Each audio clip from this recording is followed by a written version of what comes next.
অনেক কিছু উপাচার দিয়ে, অনেক কিছু লাড্ডু দিয়ে, অনেক কিছু মিউজিক দিয়ে, অনেক গান বাজনা দিয়ে, হ্যাঁ, অনেক নাচানাচি দিয়ে না, এগুলো দিয়ে ভক্তি তো হচ্ছে হৃদয়ের ব্যাপার, অন্তরের ব্যাপার।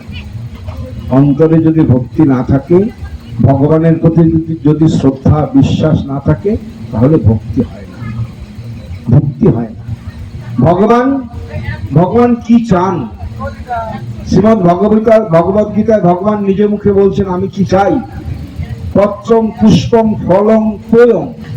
তোয়ং মানে হচ্ছে জল, পাতা, ফুল, ফল, এক গণ্ডূষ জল। আমি আর কিছু চাই না। আমার কি নেই? ভগবানের কি নেই?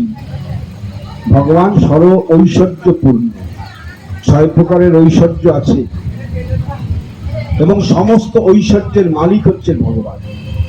প্রথম ঐশ্বর্য হচ্ছে বিত্ত বৈভব, দ্বিতীয় ঐশ্বর্য হচ্ছে শ্রী মানে সুন্দরতা, ভগবানের রূপ, তার মতন রূপবান আর এই বিশ্ব ব্রহ্মাণ্ডে কেউ নেই।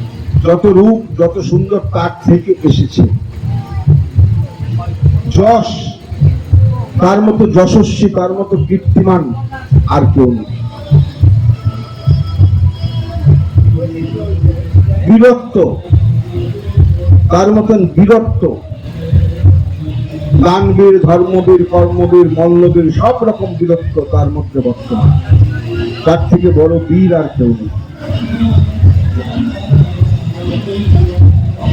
তারপরে জ্ঞান, তার মতন জ্ঞানও কারণ নেই, বৈরাগ্য, তার মতো বৈরাগ্য কারণ। সমস্ত কিছুর মালিক তিনি।